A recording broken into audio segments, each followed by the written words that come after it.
Encounter, don, mafia, Baahubali.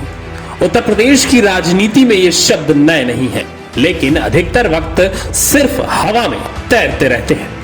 फिर आता है एक मौका जब ये शब्द हवा से निकलकर स्याही में ढलते हैं और चस्पा हो जाते हैं अखबारों और न्यूज चैनलों की हेडलाइन पर। इन्हीं कहानियों में से एक किस्सा ऐसा है जिसका आज हम आपके सामने जिक्र करने जा रहे हैं।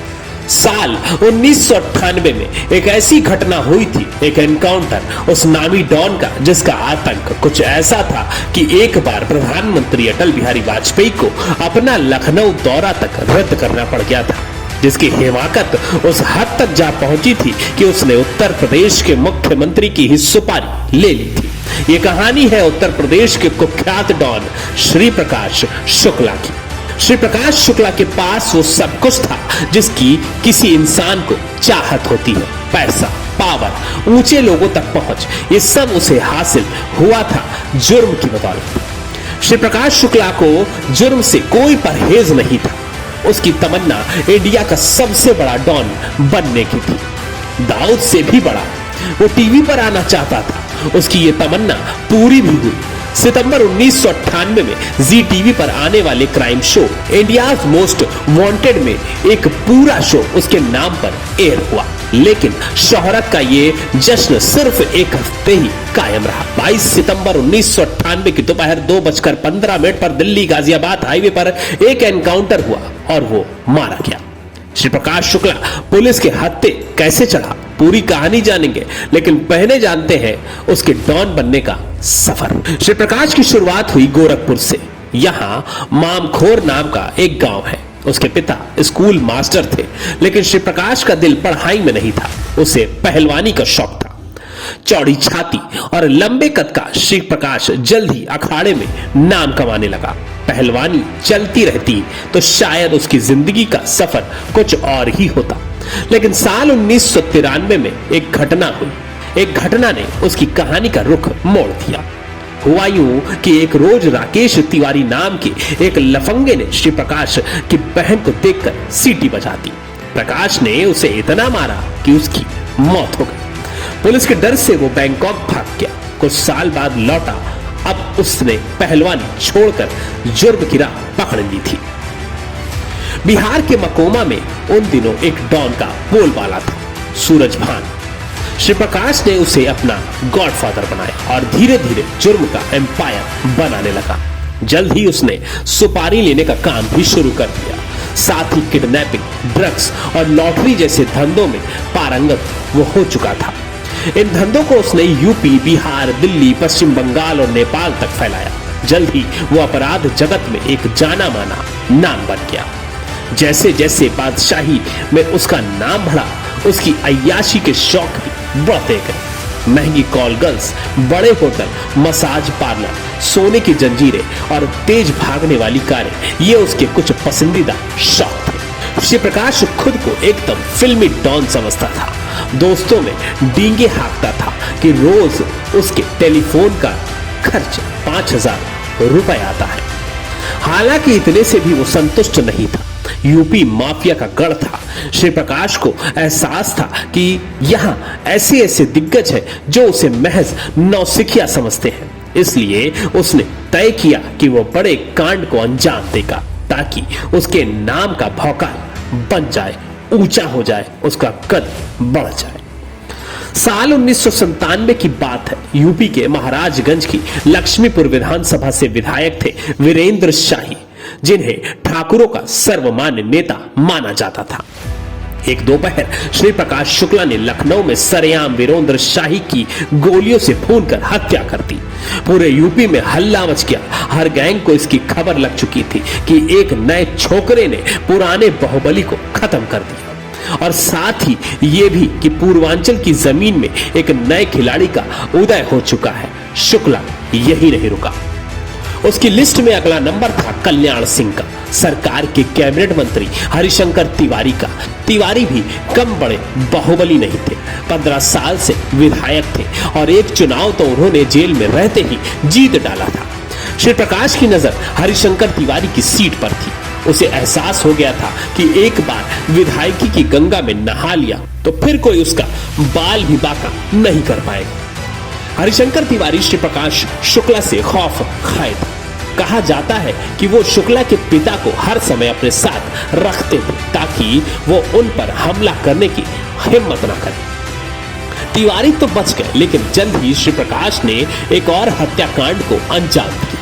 बिहार सरकार में बाहुबली मंत्री थे ब्रिज बिहारी प्रसाद। यूपी के आखिरी छोर तक उनका सिक्का चलता था। श्री प्रकाश शुक्ला ने पटना में उन्हें गोलियों से भून डाला। 13 जून 1998 को इंदिरा गांधी हॉस्पिटल के सामने वो अपनी लाल बत्ती वाली कार से उतरे ही थे कि AK-47 से लैस 4 बदमाशों ने उन पर गोलियां बरसानी शुरू कर दी। इस कत्ल के पीछे श्री प्रकाश का उद्देश्य था रेलवे के ठेके पर अपना वर्चस्व स्थापित करना। इसी फिराक में कुछ छुटभइये बदमाशों को उसने दौड़ा दौड़ा कर मारा था। जैसे जैसे श्री प्रकाश के अपराध का ग्राफ बढ़ा, पुलिस रिकॉर्ड में उसके नाम से दर्ज पन्ने भी बढ़ते गए।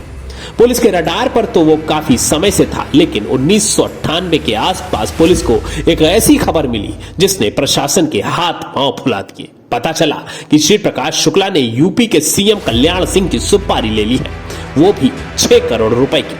यूपी पुलिस की स्पेशल टास्क फोर्स अब उसके पीछे थी। STF का अब एक ही मकसद था, श्री प्रकाश शुक्ला को जिंदा या मुर्दा सारे घोड़े दौड़ा दिए गए। अगस्त 1998 के आखिरी हफ्ते में पुलिस को अहम सुराग मिला। पता चला कि दिल्ली के वसंत कुंज में उसने किराए का एक फ्लैट लिया है। यहीं से वो अपना धंधा चलाता है। फोन के जरिए वो हमेशा ध्यान रखता था कि एक नंबर बार बार यूज ना करे। इसके लिए उसने 14 सिम कार्ड खरीदे थे। सितंबर 1998 उसने लखनऊ के एक बिल्डर को धमकी दी। हर बार की तरह इस बार भी उसकी मांग सीधी थी, हर फ्लैट पर 50,000 रुपए की रंगदारी। लेकिन रंगदारी रंग लाती इससे पहले ही इस कॉल की खबर पुलिस तक पहुंच गई। भारत में तब सेल फोन नए नए आए थे।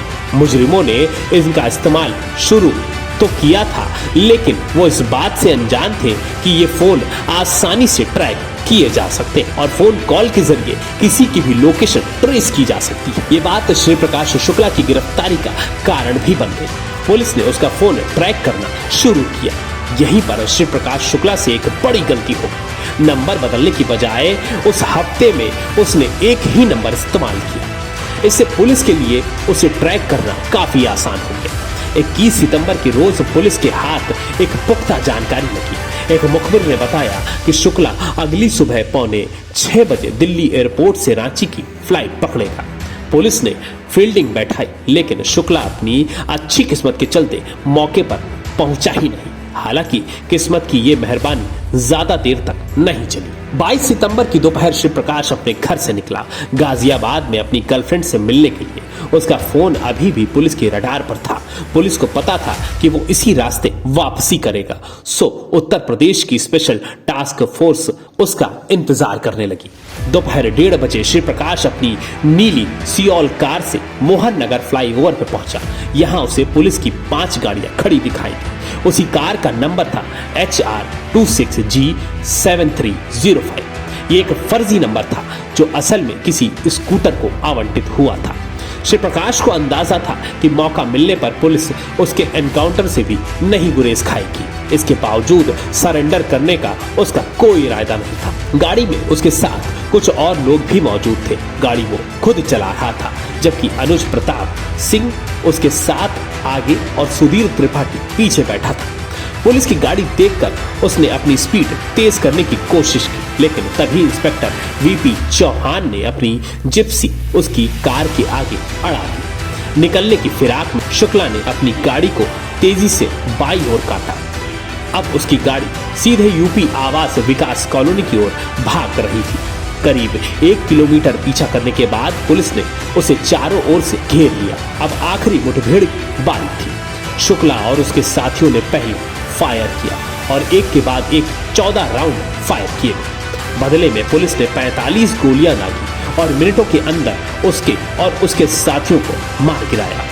बदमाशी और रंगबाजी नशा शुक्ला के अंत का कारण बना। आखिरी दिनों में वो राजनीति में उतरना चाह रहा था और संभव है जल्द ही वो सत्ता से अपनी सेटिंग बिठा लेता। तब यूपी के राजनीतिक हालात ऐसे थे कि लोग मजाक में कहने भी लगते थे कि कहीं वो यूपी का मुख्यमंत्री ना बन जाए।